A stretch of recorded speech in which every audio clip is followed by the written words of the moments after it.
Què tal, amigues i amics? Benvingudes, benvinguts una vegada més als vídeos que vaig penjant en el YouTube, a l'Instagram i també al Facebook. Vídeos amb un contingut que, per sort, sembla que estan agradant força a tota la gent que els mira i per això sempre demano que els intenteu viralitzar, o sigui, és a dir, compartir si és que us agraden. Doncs moltes gràcies, va per endavant. Avui el contingut, com heu pogut veure a la careta, va d'aquesta escultura que es va batejar amb el nom de La Pepita. És ja una ganxona més, un membre de la nostra família guixolenca. I per què faig aquest contingut específic? Perquè és una persona que no es mou, que és de pedra, que és de marbre, no? Bé, doncs perquè fa 60 anys, el dia 29 d'aquest mes, de setembre de 2023, que va recalar a Sant Feliu, amb motiu del centenari del naixement del Ferran Agulló, d'aquest periodista, escriptor, poeta, que va batejar la Costa Brava des de Sant Elm. Bé, tot això ja ho explicaré dins un vídeo. Doncs no només aquí abasta la Pepita, sinó que també en aquesta zona de Sant Elm, que en aquella època va tenir fortes inversions, com va ser, per exemple, l'Institut Sant Elm actual, el Liceu Abat Sunyer, que es va construir de nou 2 anys després de posar la Pepita. I també, bé, una mica de l'entorn, parlo de les obres, d'aquell passeig, de la remodelació del Rius i Calvet, del trasllat de la plaça Ferran Agulló fins aquí al carrer de la Torre de la Pepita amb motiu d'aquesta remodelació. També parlo d'alguna controvèrsia que va haver-hi entre els ecologistes, una mica de tot. Ja sabeu que sempre poso personatges de més en els meus continguts. Doncs bé, en aquest 60è aniversari, per felicitar a la Pepita, que durarà molts més anys que nosaltres, suposo, doncs li he fet aquest vídeo que ho explica una mica tot. I després, com que també en aquest espai hi cantem la cançó de taverna, la gran cantada es fa justament, precisament en aquest espai, doncs també us oferiré una cançó que s'escau molt amb aquesta escultura perquè es diu La noia del cor de sucre, amb la que vaig guanyar el Premi del Públic del concurs d'Havaneres de Catalunya que se celebra a Sant Pol de Mar. Per tant, tot aquest pack és l'entreteniment que us preparo per avui, espero que us agradi, ja sabeu, si us agrada també compartiu. Us deixo amb aquest vídeo que ho explica una miqueta tot a la meva manera.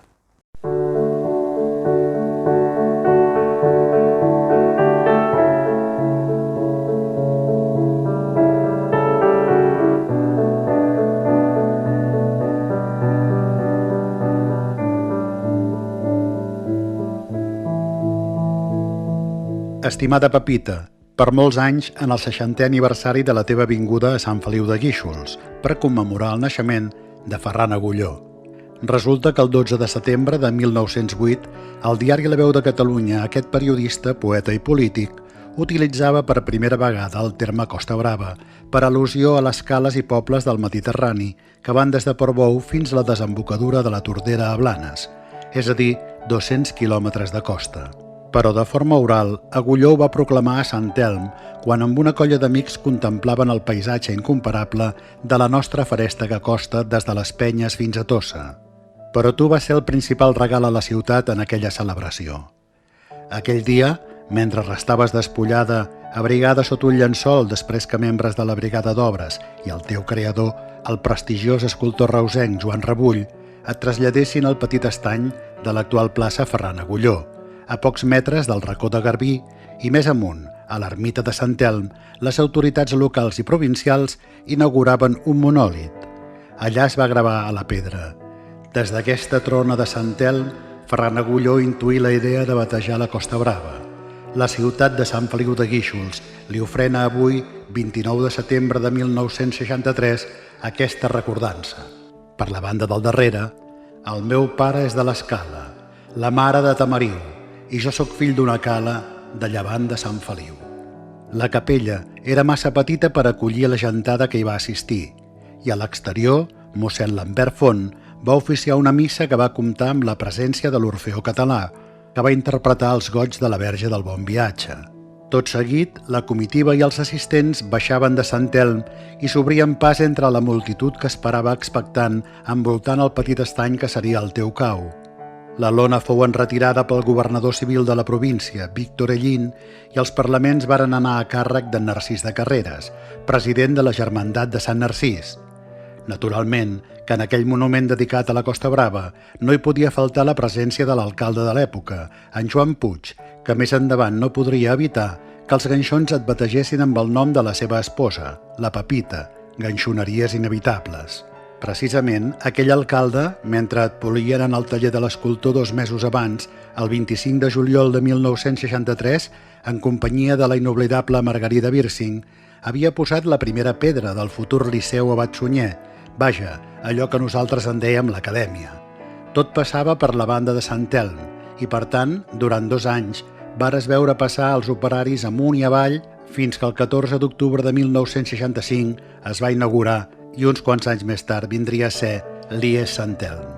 A partir d'aquí t'han anat contemplant un bon grapat de generacions d'estudiants que pugen i baixen cada curs i pels quals has estat un referent artístic de la ciutat. També et vas convertir en una mena de sentinella dels nois i noies que es divertien a la discoteca Clippers i al Palm Beach, i has viatjat arreu del món mitjançant les postals i les fotografies que et feien i et continuen fent els turistes. Possiblement has escoltat comentaris d'algun visitant que deia que tenia germanes bessones, ja que en Joan Rebull va crear unes rèpliques que es poden visitar al Museu Maricel de Sitges i als Jardins Joan Maragall, al Palau Albéniz de Barcelona. En tots aquests anys les has vist de tots colors, des de la bellesa del teu entorn amb els nenúfars i altres plantes aquàtiques fins a la sequera per avaries o la fortor de l'aigua estancada, que poca gràcia feia als comensals del teu voltant. També has hagut de patir les gracietes dels espontanis anats de l'olla a la recerca d'aquesta foto fardona o de les bretolades que han malmès algun dels teus perfils. La sort és que en l'operació d'estètica vares caure a les mans del nostre gran escultor ganxó Gerard Mas, que et va mimar, i això anirà molt bé pel teu currículum. També has suportat estoicament les discussions sobre els grans oms de l'altra banda del carrer, els sorolls, la pols, el pas dels vehicles pesants en les obres del nou passeig que transformaven definitivament aquell espai i fins i tot vares haver d'emigrar provisionalment mentre et construïen un altre niu, això sí, uns metres més amunt, al carrer de la Torre, un projecte no exempt de la lícita polèmica, com és habitual, cada vegada que es mou ni que sigui una simple llamborda. Ben aviat et varen visitar els salvadors de la Costa Brava, que varen aprofitar la vinentesa per acostar-se i reivindicar que no volien més ciment a l'entorn, i et varen obsequiar amb una preciosa corona de flors mortuòria, però una vegada més no et vares immutar. Acabat el passeig, el cobriment de la riera i les reivindicacions, hauràs de tenir paciència si vols anar a ballar a Can Rius, maca. Sembla que la festa va per llarg, i aquest és ara el punt de més interès de l'àmbit, que fa anys que sí que la balla.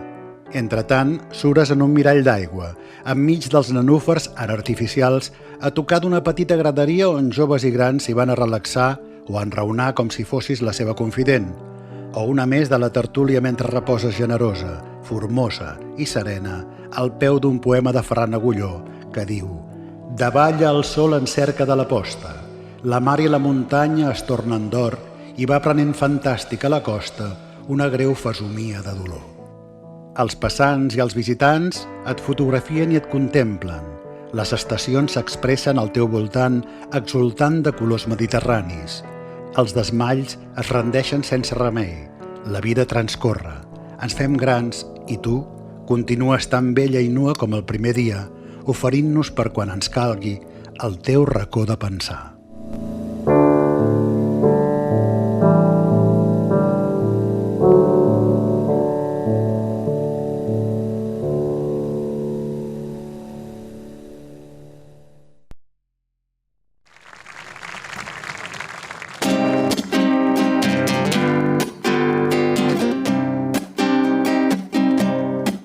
La noia del cor de sucre.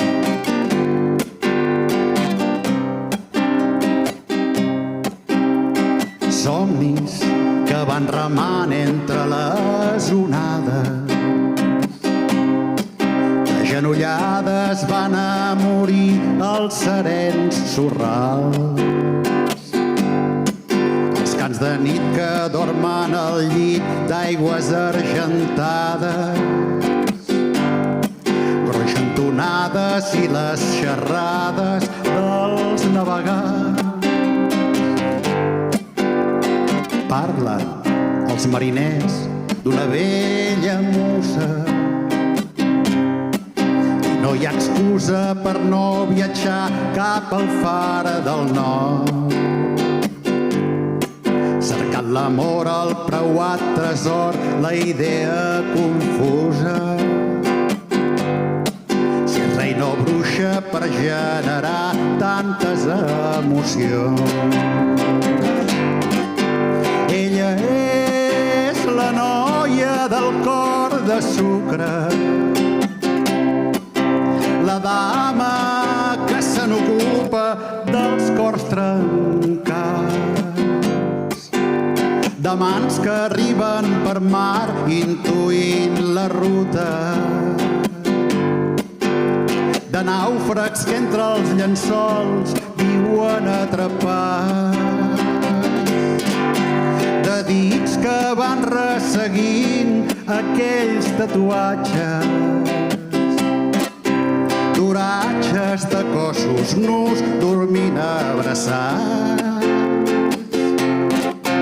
de pàtines de la pell dels virils hostatges, despresos del seu coratge i les vanitats. Marxa amb el record de la silueta de la sirena de pell morena i tendres petons, que despullada deixa els anells sobre la tauleta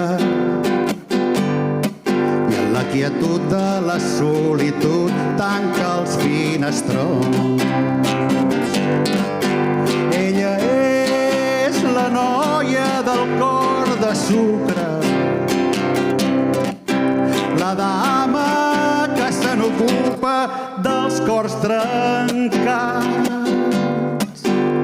de mans que arriben per mar intuint la ruta, de nàufrags que entre els llençols viuen atrapats, de dits que van resseguint aquells tatuatges, d'oratges de cossos nus dormint abraçats, de pàtines de la pell dels virils hostatges, despresos del seu coratge i les vanitats. Al port les barques fan un recés fins la tornada dels mariners.